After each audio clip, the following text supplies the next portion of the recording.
Hello. మామిడికాయ పప్పు. మీరు మామిడికాయ పప్పు రుచి చూసారా? పప్పులో ఎన్నో రకాలు ఉంటాయి.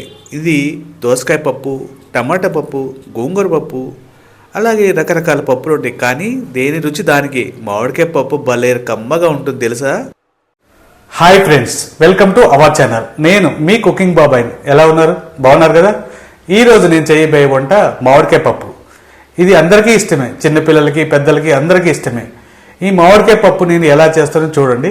ఇంకా ఈ మామిడికాయ అంటే సీజన్లో మామిడికాయలు దొరుకుతాయి, అన్ సీజన్లో కూడా ఇప్పుడు పునాస కాయలు అంటారు.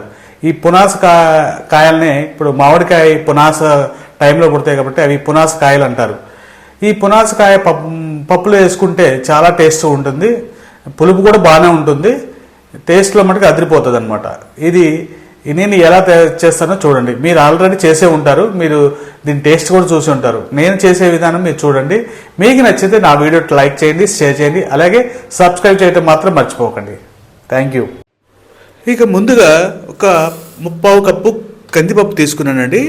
ఇది శుభ్రంగా కడిగి పక్కన పెట్టేద్దాం.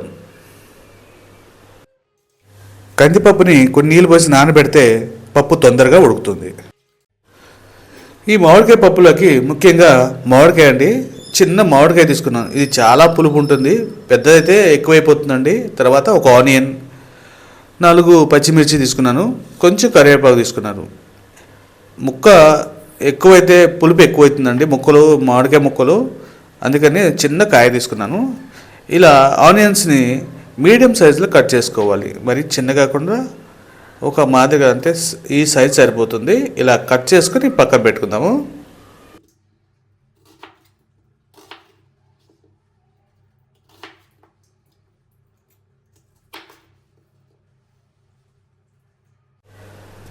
అలాగే పచ్చిమిర్చి కూడా ఇలా సగానికి కట్ చేసుకుందాము. ఈ సైజ్ కట్ చేసుకొని పక్కన పెట్టుకుందాము.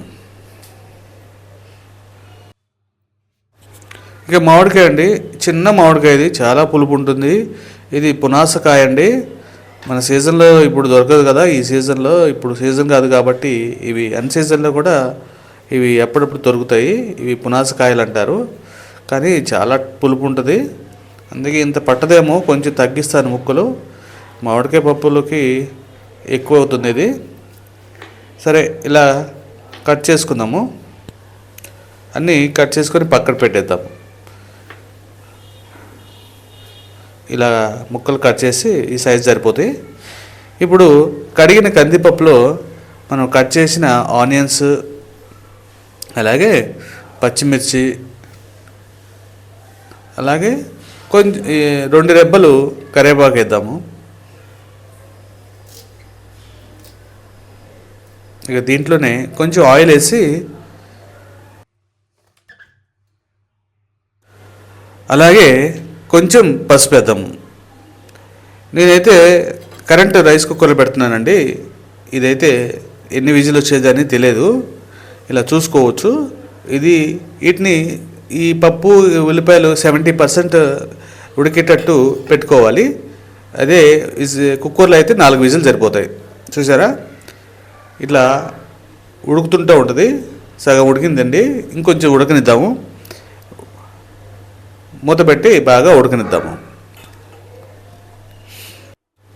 మామిడికాయ ముక్కలు ముందుగా వేస్తే పప్పు ఉడకదండి. ఒక 70% ఉడికిన తర్వాత మామిడికాయ ముక్కల్ని యాడ్ చేసుకోవాలి.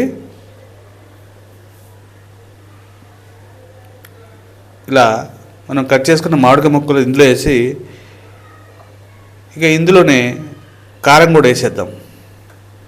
మీకు రుచికి సరిపడేంత కారం కూడా వేసుకుందాము. ఎందుకంటే పచ్చిమిర్చి 4 వేసాను కాబట్టి కారం కొంచెం పడుతుంది. కారం వేసుకొని మూత పెట్టి ఉడకనిద్దాము.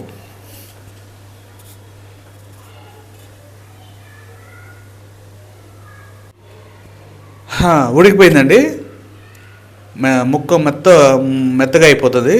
ఇక దీన్ని పప్పు గుత్తితో బాగా మెత్తగా చేద్దాము. ఈజీ అండి, ఎంతో ఈజీగా తయారు చేసుకోవచ్చు ఈ మామిడికాయ పప్పుని. అలాగే దోసకాయ పప్పు అన్నిటిని కూడా సేమ్ ఇలా ప్రాసెస్లోనే చేసుకోవచ్చు. ఈజీ రెసిపీ అనమాట ఇది. బ్యాచిలర్స్కి అయితే ఈజీగా చేసుకోవచ్చు. ఇందులోనే ఉప్పు, రుచికి సరిపడినంత ఉప్పు వేసి మెత్తగా దించేద్దాము. ఇక తర్వాత పోపు పెట్టుకుందాం. దీనికి ముందుగా కడాయిలో కొంచెం ఆయిల్ వేసి ఇందులో పచ్చిశనగపప్పు, అలాగే కొంచెం జీలకర్ర, ఆవాలు వేసి వీటిని కొంచెం చిటపటలాడిద్దాం.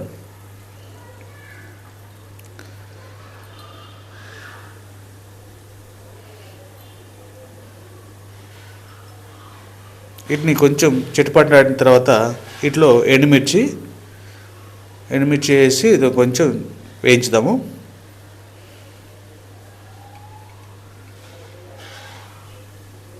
అలాగే కట్ చేసుకున్న వెల్లుల్లి, నేను దంచలేదంటే సన్నగా కట్ చేశాను. వీటిని కూడా బాగా వేయించేసాం. ఇందులో నేను కరివేపాకు వేసి ఇప్పుడు రుచికి కొంచెం ఇంగు వేద్దాం. చూసారా, ఇంగు వేస్తే స్మెల్ అదిరిపోతుంది. అంతే. ఇలా ఈ పోపు పెట్టుకున్న దాంట్లో మనము పప్పు వేసి వెంటనే మూత పెట్టేద్దాం. స్మెల్ పోకుండా పప్పు వేసిన వెంటనే ఇలా మూత పెట్టాలి. ఓకే, వెంటనే వేస్తే ఆ స్మెల్ మొత్తం బయటకు వెళ్ళకుండా పప్పులోనే ఉండిపోతుంది అనమాట. ఆ ఫ్లేవర్ బయటకు పోదు. చూసారా, మంచి రెడీ అయిపోయిందండి గుమ్ముగుమ్ములాడి మామిడికాయ పప్పు. ఇంకెందుకు ఆలస్యం అండి, ఆకలి దంచేస్తుంది. ఒక పట్టు పట్టుదాం. మీకు కూడా ఈ పప్పును చూస్తే ఆకలిస్తుంది కదా. చూసారా, ఎంతో ఈజీగా రెసిపీ తయారు చేసుకోవచ్చండి ఈ పప్పుని. మీకు కూడా నచ్చితే ఒకసారి ట్రై చేయండి. ఇందులో నెయ్యి వేసుకోవచ్చు. నెయ్యి వేసుకుంటే ఇంకా బాగుంటుంది టేస్ట్.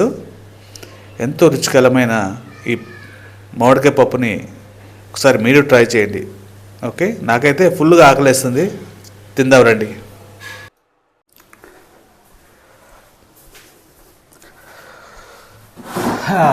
మొత్తానికి మామిడికాయ పప్పు రెడీ అయిపోయిందండి. ఆకలేస్తుంది. టేస్ట్ ఎలా ఉందో చూసి చెప్తాను. ఓకే, వేడి వేడి రైస్. ఈ మామిడికాయ పప్పు కాకుండా దోసకాయ పప్పు కూడా చాలా బాగుంటుందండి. ఈ మామిడికాయ పప్పు పులుపులో కూడా టేస్ట్ బాగుంటుంది. అలాగే దోసకాయ పప్పు కొంచెం పులుపు కాబట్టి దోసకాయ కూడా చాలా బాగుంటుంది. మామిడికాయ పప్పు చాలా బాగుందండి. టేస్ట్ అయితే చాలా బాగుంటుంది. ఈ మిరపకాయలు ఉన్నాయి కదా, ఎండు మిరపకాయలు, ఈ మిరపకాయలు వేసుకొని తింటే చాలా బాగుంటుంది. నెయ్యి ఊరి నుంచి తెచ్చింది మా అమ్మ. నెయ్యి బాగుంటుంది దీంట్లో. ఓకే, వావ్, స్మెల్ అదిరిపోయింది. వాసన సూపర్ ఉంది, నెయ్యి వాసన.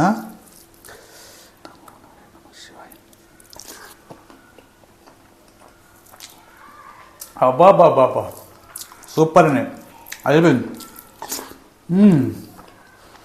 వావ్, మామిడికాయ కూడా పర్ఫెక్ట్ అయిపోయింది. నెయ్యి వేసుకుంటే ఇంకా అదిరిపోయిందండి. చూసారా, ఎంతో టేస్ట్ ఉంది ఇది. మీరు కూడా ట్రై చేయండి, చాలా బాగుంటుంది. ఇంకా నా వీడియో ఫస్ట్ టైం చూస్తున్నట్లయితే ప్లీజ్ లైక్ చేయండి, షేర్ చేయండి, అలాగే సబ్స్క్రైబ్ చేయడం మాత్రం మర్చిపోమాకండి. Thank you.